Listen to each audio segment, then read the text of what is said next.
Hot and messy, but excited.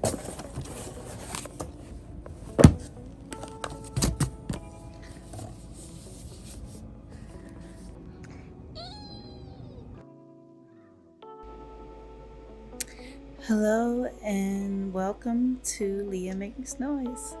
I am an art director, illustrator, designer. I basically do a lot of art things. And today, I did an art supply haul of a bunch of different materials and supplies, specifically of gouache painting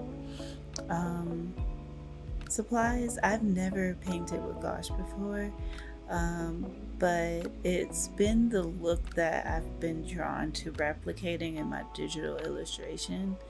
And so I finally was like, you know what, girl, you need to try and paint with the real physical version of it. And so, yeah, that's what you're seeing. And in that pursuit, I can't go on Blick.com and not act a fool and spend like I'm sweetie or something. Like I'm an icy girl, but only like I would drop a Birkin amount of money on art supplies. And so that's basically what happened is I spent between buying off of Blick and Amazon and Devil, I ended up spending like almost like $250. But we're not gonna talk about that. I ended up buying 2 gouache paint sets. I bought the first one and then I saw this art one that's very cute, and I'm happy I got that one because it has some colors that I really like. That's basically why I got a second one. It had colors that the first one didn't. I got some Prismacolors. I updated some paints, some acrylic paints, got some brushes, like as you can see, that I want to specifically use for gouache painting. Please let me know if I'm not saying that word right. Anyway, so that was just a sneak peek of the supplies I bought in this haul. I kind of went ham. It's fine. I'm an artist. I'm sensitive about my shit. And yeah, I bought Copic markers, like some pastel colors, because why not? I was already feeling like a bougie art girl, so I was just leaning fully into it this day. Or at least the day I, ordered everything. Updated on some gesso. Muji pens are pretty much the only thing I write/draw with. Yeah. So I basically bought a bunch of painting, but this is primarily around, the gouache painting. I started with the baseline using the Prismacolor to just draw something. I didn't have a plan. The whole plan was just, experiment with this paint that I like the look of, the digital look of, and seeing whether I like the physical look of it. And that day I was feeling kind of down and kind of sad, so it kind of worked out that I was doing something like this today, like just a free sketch that I didn't have any plan for. I didn't really have a plan posting. It could turn out terrible, but I was just really trying to. Her pose is all twisted up because that's literally how I felt that day.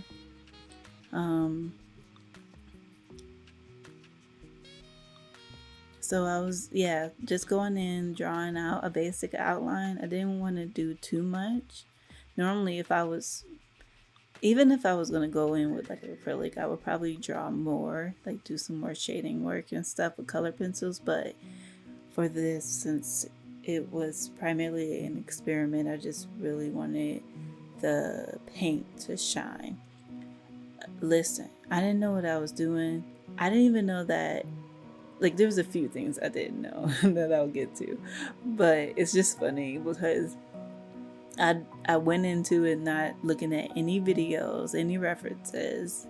The last time I probably painted with this type of paint was probably in middle school, and that was with those like art, those like, oh my god, I'm blanking on what those huge briefcase art portfolios basically were. Like it would have like, the watercolors, and it would have, some pastels, and it will please comment below if you know what I'm talking about. But it was like, I feel like anybody who was in any way interested in art had those kits, or somebody bought those kits for them.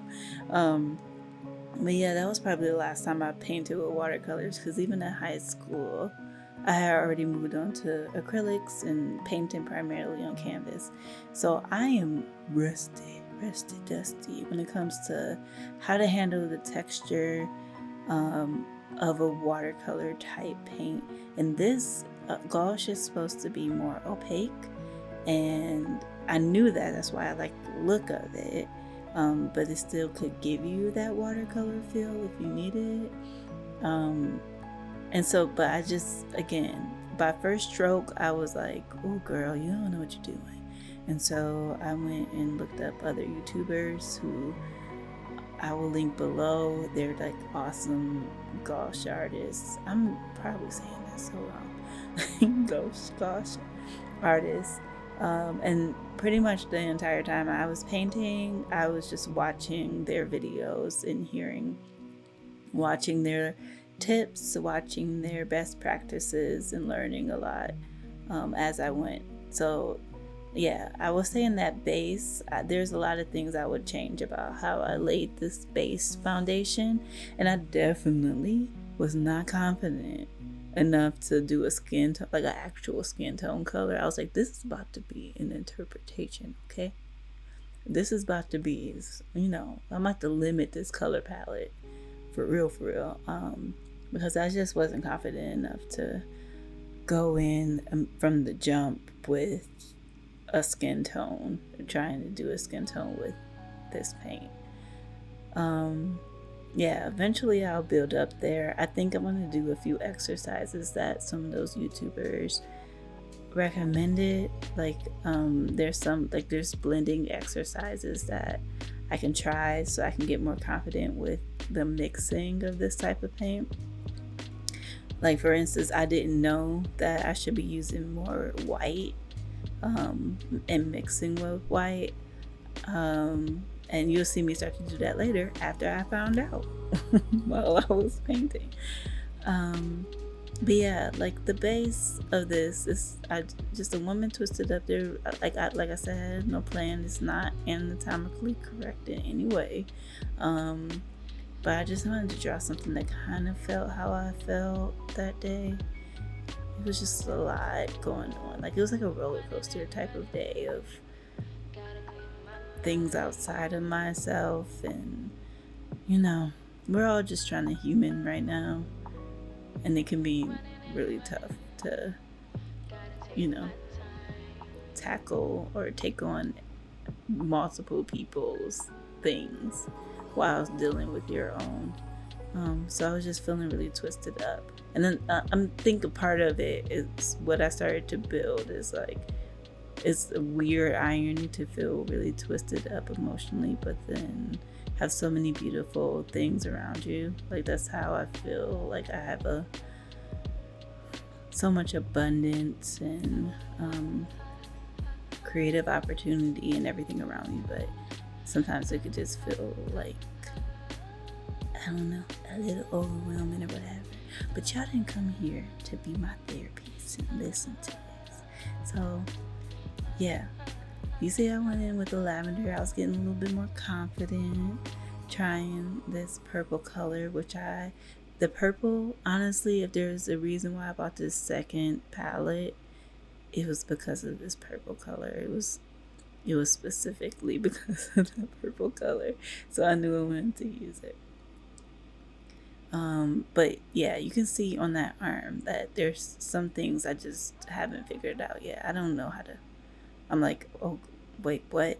Like I didn't know how quickly it dries, and I also didn't know how quickly it can reactivate and get wet again. Like that's something that we ain't used to that in these acrylic streets. Like the acrylic street girls, like when they dry, and they dry, a little bit glossier. It's just altogether different. And I would say around this point, I was like, this is ugly and I hate it. And I'm not posting this. And, or maybe I should, and post it as my first time painting fail.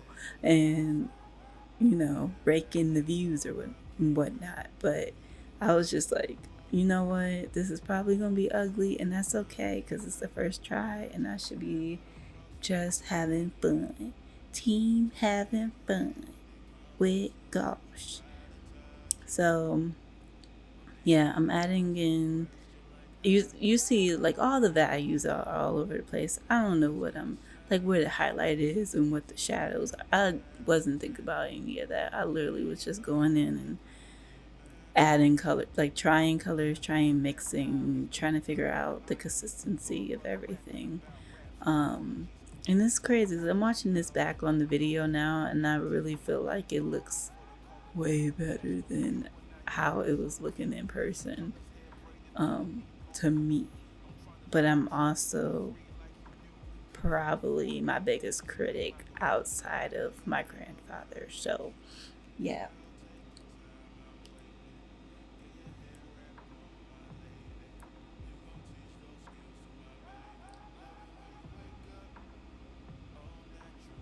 Yeah, mixing for this is interesting because one other mistake, or not a mistake, but just a thing I realized midway through is like, it's very cool that this palette comes with the mixing tray, but as you can see, it's a mint green mixing tray. So I can mix a color on it and think that it looks one way, and it looks a little bit different on the page. And from what I found out about gouache paints, like sometimes the lighter ones dry darker and the darker ones dry lighter. Where they do that at? Like, who does that? Only gouache paints. But I just started to try and just experiment with different types of strokes, different types of line work. So, yeah, at this point, I really was just like, this is just gonna be ugly, and that's just what it is, and y'all just gonna have to be okay with it. And by y'all, I mean me. Like, I'm just gonna have to be okay with my first attempt being, kind of raggedy, kind of, down in the dumps, kind of dusty, kind of like, oh, girl, it's okay. I was okay with that. Like, even these little accent marks, I was like, I don't know what this is. Leaves, sure. Let's draw some leaves around her. Um, and I like the color that I ended up mixing. It was pretty much the same color as the actual case, the palette case. And yeah, it wasn't until I started to add it in. Wow, y'all hear that? My Detroit be coming out so strong. Um, but it wasn't until I started to add in some darker values, some darker colors that it all started to come together, baby. But it was a rough road for a little bit because it didn't just come together quickly. Like, it took a minute for it to come together. You know?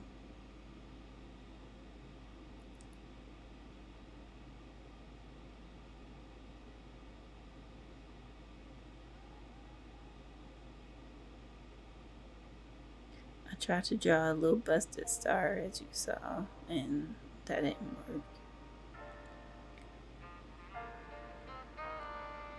Brushes are important. It's a thing I've learned. It's a thing I should have already known from my 10 plus years of painting with acrylics on canvas and, art school degree. I knew brushes are important, but with this, it's like, ooh, I can really feel that brushes are. The type of brush for what type of stroke is essential. Like, honestly, when I'm painting on canvas, I'm at the point where I can use the same brush in so many different ways, but I just don't know this medium well enough yet to get away with that type of trickery.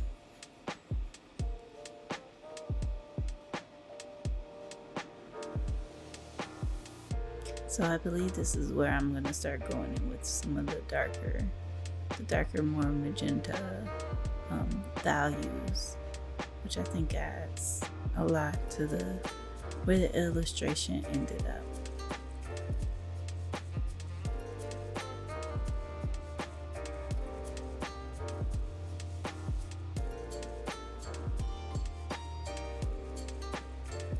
So right now I'm just trying to build to that. I don't want to go just out the gate with the darker pink, but yeah, I'm adding like a softer pink that I think it just really needed that type of warmth other than just the yellow was the more.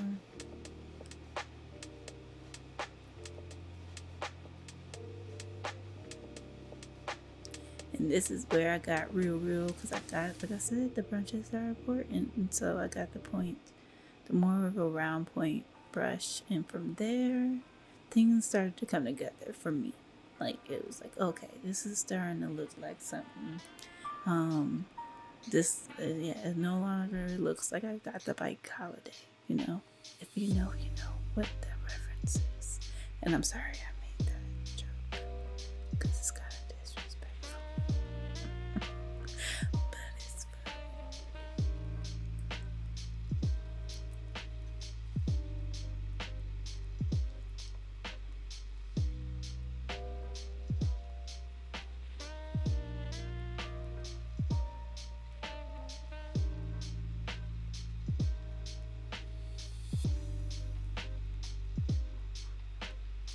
I can definitely see myself, like this is just like a follow-up to how I'm feeling after my first one. I'm definitely gonna start painting with this more.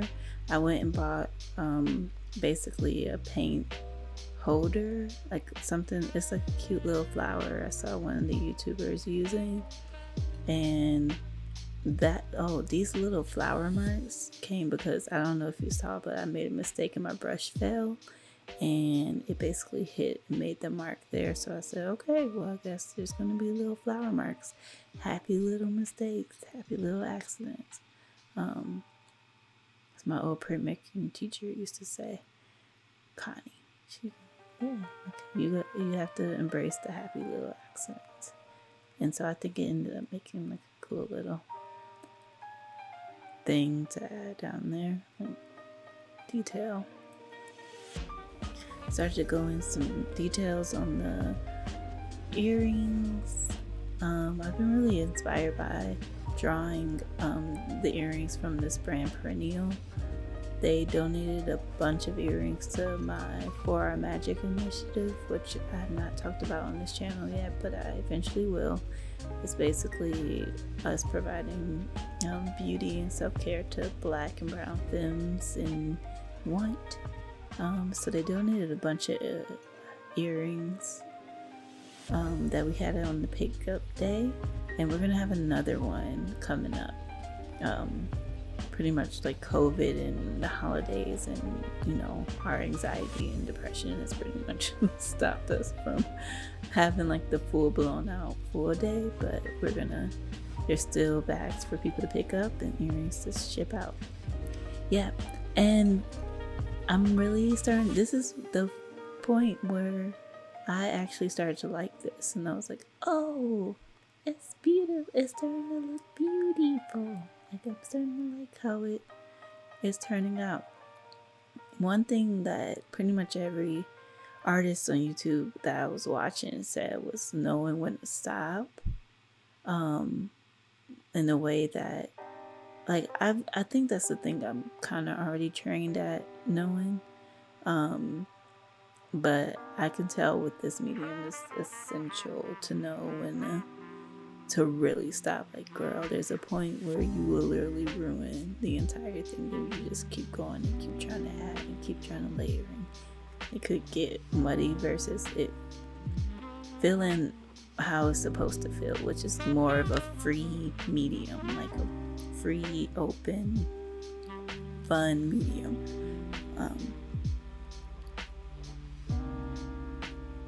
So yeah, like I'm just adding in detail work and the head wrap, adding in Yeah, and the one thing I do with this first, and I'm like, definitely need to redo it, or next time, learning curve again, is making sure I'm taping down the sides, because that will keep it from warping and going everywhere, and it will also make sure that I can have a clean border on whatever I end up painting. So in the next one you see of this, I'm sure I'm going to, have a painter's tape border around the painting.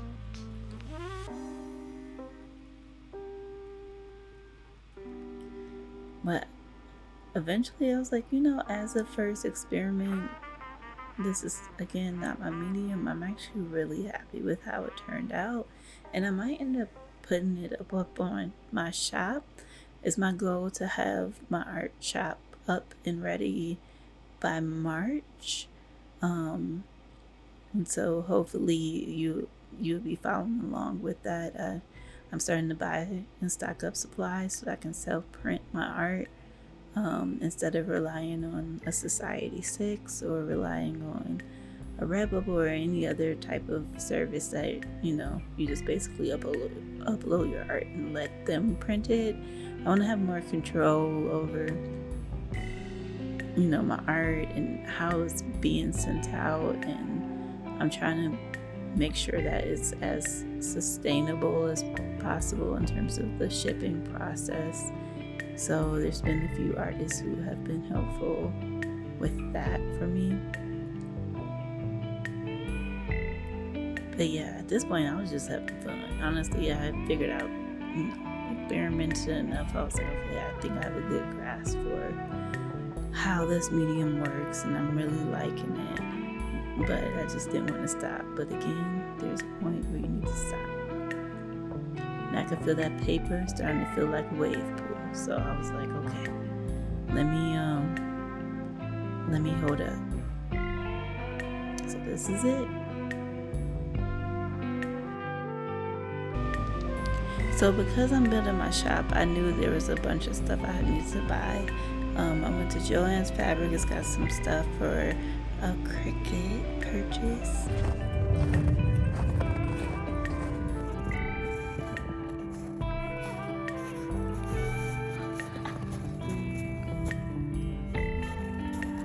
That's a good ice skating that you'll ever see.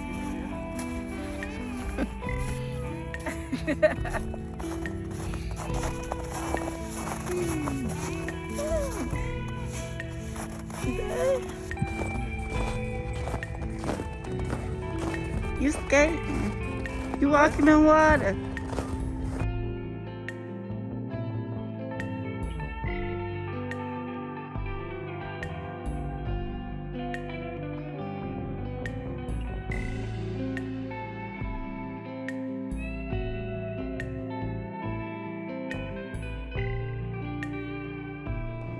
So we just got back from Ikea. It was wild in there. I was on film.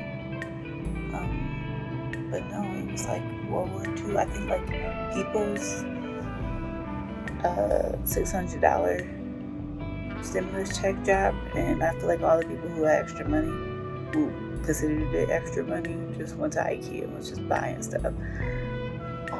So I picked up a lot of stuff, but the stuff I needed, I had a list. I was in and out in terms of getting my stuff. I got all the things I needed in about 5 minutes. But then the line was about 35 minutes. That's how packed it was. I'm a little traumatized, so it's going to be a minute before I want to go back to Ikea. But yeah, I'm going to get started on organizing all the stuff I got.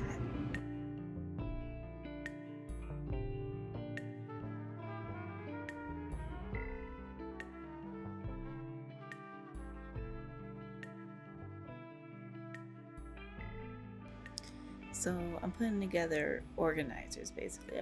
The main reason I went and braved Ikea today was to get these organizers, because I have all these new art supplies plus my old art supplies, and plus whatever I'm going to buy and start creating, I'm going to need more shelf space to store those things. So once I start making stickers and sticker sheets, I'm going to need um, more storage to store those things. And so that's what I'm building.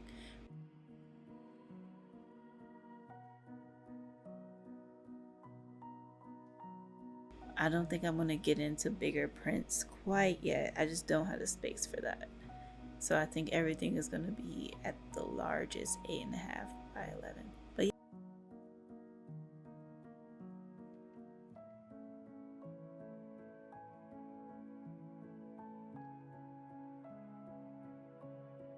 But yeah, this is the second thing I built. I didn't take footage of that because it was difficult and long. And this is just how everything is netting out.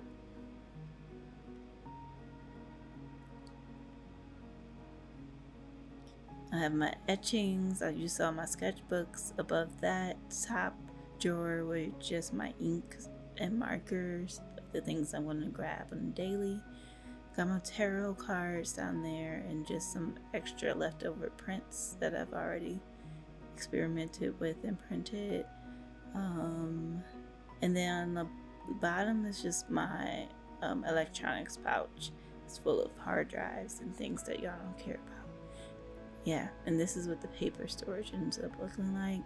The texture, more fancy paper is in the middle, and then my newsprint is on the bottom / leftover recycled paper.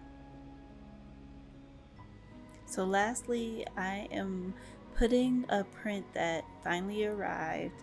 I was part of this co-grid initiative where a bunch of artists, local Minneapolis artists, got together, and we all basically had a square to depict our experience of Minneapolis 2020, which, as you may know, was some stuff. Mine is about the dichotomy of the two Minneapolis worlds.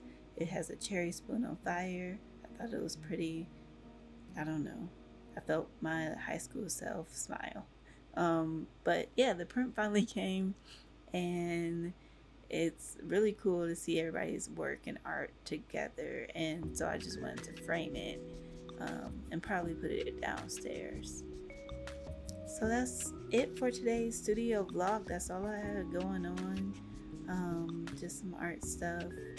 And I really hope you enjoyed watching this. If you did, you already know what to do. Like, comment, subscribe. Thank you for watching. Come on back, babies.